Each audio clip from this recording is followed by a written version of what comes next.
Hey, what up guys? Welcome back to another MMA breakdown video. In today's video we're talking about Nick Diaz got fined 33% of his UFC earnings because he had marijuana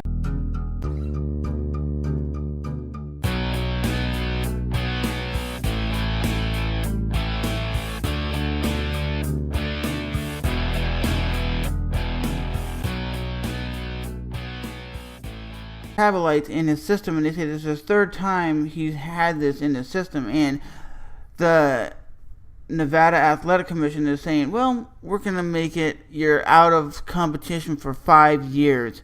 They're suspending him indefinitely for 5 years. Is this ridiculous? Is this too much? Should he be getting fined longer than 5 years or just 6 months?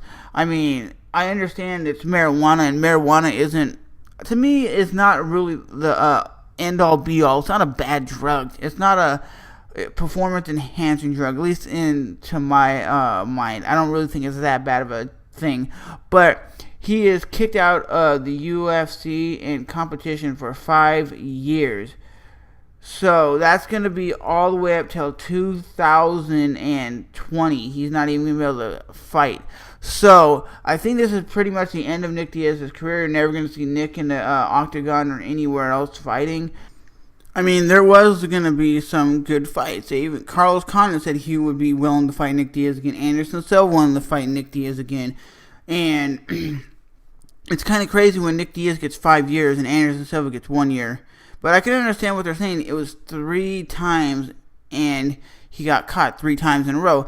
And isn't Nick Diaz actually said he uses marijuana for his anxiety, because he has social anxiety. The Diaz brothers have social anxiety, so they smoke weed. And I don't really think smoking weed is really that bad of a thing. But at the end of the day, Nick Diaz ain't going to be fighting till at least 2020, 2021.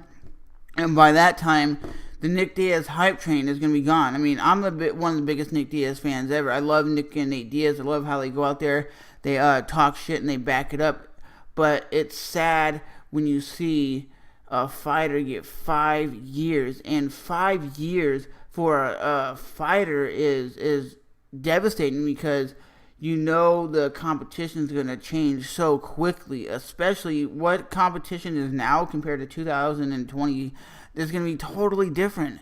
But Nick Diaz does not deserve to be suspended for 5 years and have 33% of his UFC earnings given back as a fine. I can understand them fining him and suspending him for a year and a half, but 5 years, that's a little bit ridiculous in my book. That's the length of someone's career right there. It's like, while Nick Diaz is coming to go, hey, thank you, everybody, I'm retiring from the sport of MMA because I can't even fight. I mean, is it possible he could fight outside of the U.S.? Maybe, but he can't fight in the U.S. for 5 years? That's crazy. But I'm Trevor. Let me know what you guys think in the comment section below. I'm just completely dumbfounded. I mean, I could have expected a year and a half, but 5 years? That shit's nuts, man. I'll see you guys next time. Bye-bye.